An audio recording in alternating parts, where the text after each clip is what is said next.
It's April 21st today. It's beautiful. It's probably 15 degrees out here right now. I've taken off the hoop behind me. You can see all the garlic and the salad greens growing here. But it's time to seed Lactuca's main crop. So what I've done here is I've got about 3 yards of soil. I've spread it over top of some existing soil. Just a little refresher and kind of soften the surface. Now I've raked it out and I'm ready to plant.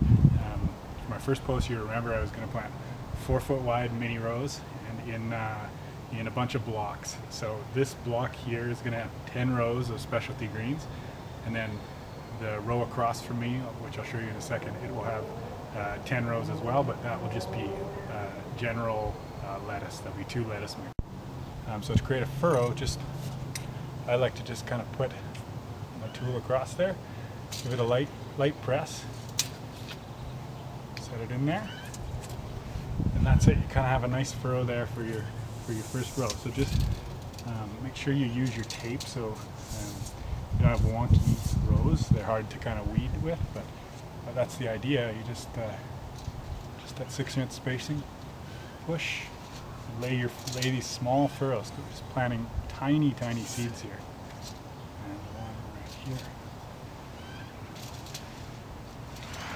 Okay, so that's 6-inch spacing.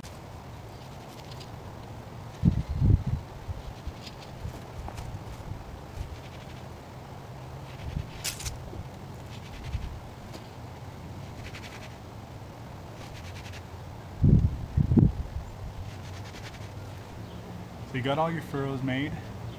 The next thing to do is just seed. Now I'm going to tell you one thing that I haven't heeded in the past. It's very important.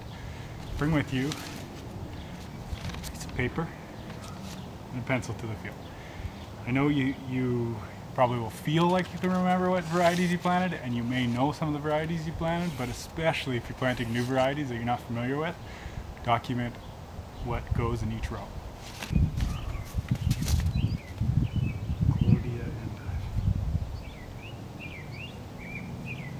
Done. That's it. You just mark the cardinal sign north that way, and then your rows, one after the other, in the same order that your seeds are stacked on top of each other. Okay? So magenta spring, Dakota endive, and as you do it, you've got it documented here. You just put that first seed pack in that row to the side. You put the second seed pack in that row, you put it to the side. It's really important to know what varieties you plant. Otherwise, next year you might not have learned as much as you could have. So again, just very lightly, somewhere between, like, I don't know, 2 to 3 per inch, to seed them into your furrow. Take your time. You want to avoid having to thin too much in the future. If you're more comfortable, you might want to do this with your fingertips. But you know, don't be too light. You got to get a bit of growth here. Nothing worse than waiting 3 weeks and realizing you missed a foot patch of something, because now you're 5 weeks behind. You have to reseed. So make sure you get everything covered, and just go for it. It should only take you 20 minutes, half hour, and in this case you'd have 80 linear feet seeded.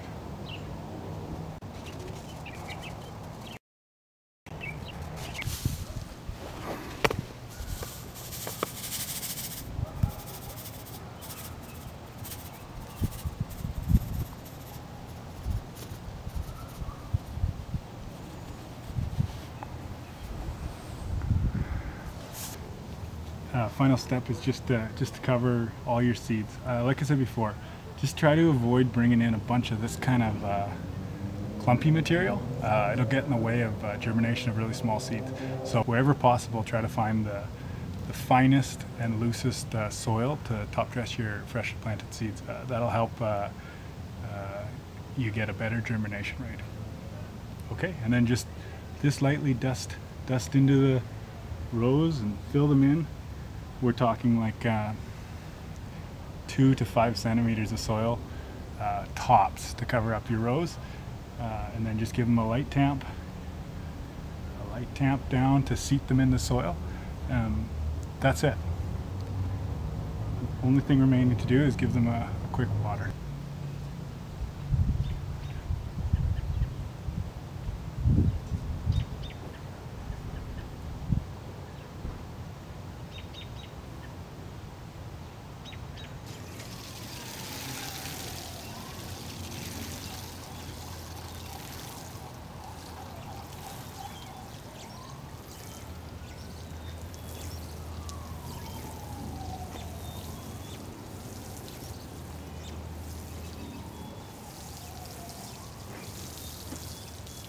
When you're watering, just remember two things. Don't let the water pool too long on the soil, or you'll get crusting and you'll kind of wash away your seeds that you just put in the ground.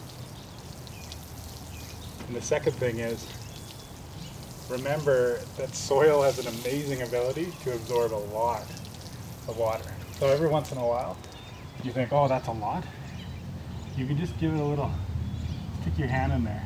You can see down like, I don't know, not even 5 centimeters, it's still basically dry. So that's a good sign. Just let it soak in and then give it a little more.